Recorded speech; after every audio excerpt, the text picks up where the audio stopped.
Convent माने लावारिस बच्चों को पालने वाली संस्थाएं, अनाथ बच्चों को पालने वाली संस्थाएं। कॉन्वेंट माने अनाथ बच्चों के स्कूल, लावारिस बच्चों के स्कूल। तो यूरोप में ये कॉन्वेंट चलते हैं। तो ये मैकॉले कह रहा है कि भारत में भी यही चलाएंगे।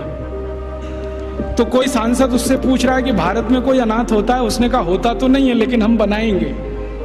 होता तो कोई नहीं है, क्योंकि भारत में किसी बच्चे के माता पिता भी मर जाएं तो उसके चाचा चाची हैं, ताऊ ताई है, मामा मामी है, मौसा मौसी है, बुआ फूफा, कोई तो लेगा उसको। यूरोप में तो है माता पिता, तो भी छोड़ देंगे।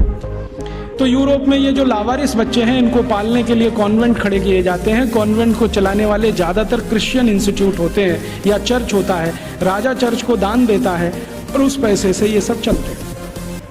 तो सबसे पहला कॉन्वेंट इस मैकॉले ने भारत में खुलवाया, कलकत्ता। और उस कॉन्वेंट में कोई पढ़ने नहीं आता था, तो इसने दूसरा कानून बनवाया कि जो भारतवासी ईस्ट इंडिया कंपनी और अंग्रेज सरकार की नौकरी करेंगे और कलकत्ता में रहेंगे, उनको अपने बच्चे यहां भेजना आवश्यक है, नहीं तो नौकरी जाएगी।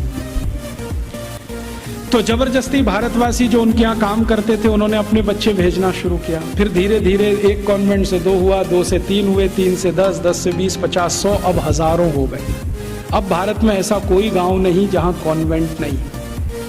तो मैकॉले ने एक विष बीज डाल दिया जो अभी वट वृक्ष बन के फैल गया।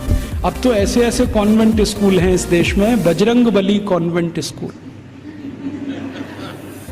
आपको देखना हो तो मैं दिखा सकता हूं आपको। बंबई में है, ग्रांट रोड के पास है, रेलवे स्टेशन से बिल्कुल सटा हुआ, बजरंगबली कॉन्वेंट स्कूल। हाँ, और एक कॉन्वेंट स्कूल है संतोषी माता कॉन्वेंट स्कूल, एक है सरस्वती देवी कॉन्वेंट स्कूल, एक महावीर स्वामी कॉन्वेंट स्कूल खुला है अभी बेंगलोर में, जबरदस्त। अब इनको पूछो चलाने वालों को कि बजरंगबली का कॉन्वेंट से क्या रिश्ता है, या सरस्वती देवी कब कॉन्वेंट स्कूल में पढ़ने गई थी। मूर्खों के मूर्ख इस देश में पैदा हो गए। ना तो अंग्रेज हैं, ना तो हिंदुस्तानी हैं, खिचड़ी बन के इस समाज में पड़े हुए। ना उसमें से आप चावल निकाल सकते हैं, ना मूंग की दाल का दाना निकाल सकते। ये खिचड़ी लोगों ने देश का सत्यानाश कर दिया। ये सब मैकॉले की संतान है।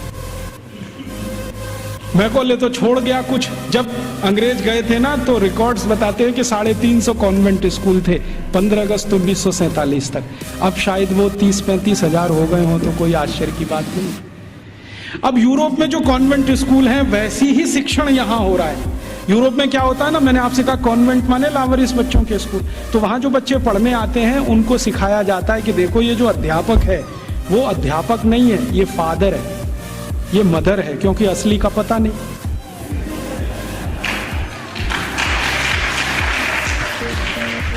असली का तो कुछ पता नहीं, लावारिस है, किसका है बाप उसका और कौन है उसकी माँ। तो स्कूल में जो पढ़ाने वाले होते हैं ना टीचर, तो पुरुष है तो फादर, माने ओल्ड एज है तो फादर, और यंग एज है तो ब्रदर, और ओल्ड लेडी है कोई तो मदर, और यंग लेडी है तो सिस्टर। तो कॉन्वेंट में उनको बुलवाते हैं, ये फादर है, ये मदर है, ये ब्रदर है, ये सिस्टर है, क्योंकि असली नहीं है। अब हमने भारतवासियों ने बिना सोचे नकल कर लिया उसका। हमारे यहाँ तो घर में है असली, और कॉन्वेंट में जा रहा है बच्चा तो वहां हो गए नकली, और वहां उसको मदर फादर ही बोलना पड़ता है। अब भारतीय परंपरा में यह है कि किसी बच्चे की 2 माताएं तो हो सकती हैं, बाप 2 नहीं होते कभी। भगवान कृष्ण की 2 माताएं थी, एक ने जन्म दिया, एक ने पाला।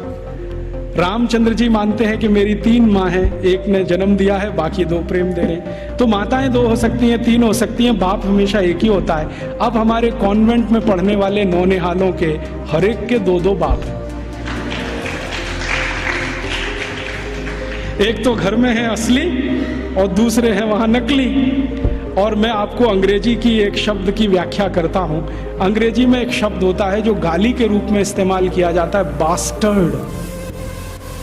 बास्टर्ड वही होता है जिसके 2 बाप होते हैं।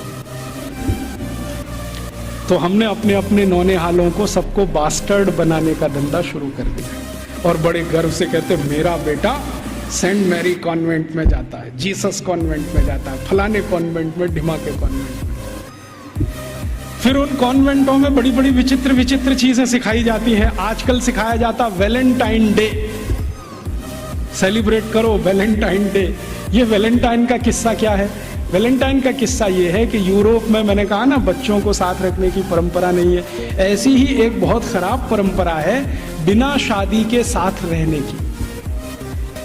एक शब्द चलता है यूरोप में, लिव इन रिलेशनशिप, माने शादी तो करनी नहीं है लेकिन साथ में रहना है। और ये क्यों ऐसा है? इसमें छुटकारा आसान है, सवेरे किया शाम को निकल गए, कहीं दूसरे के घर में घुस गए, फिर तीसरे के, फिर चौथे के, तो जैसे कुत्ते घूमते रहते हैं ना, ऐसे।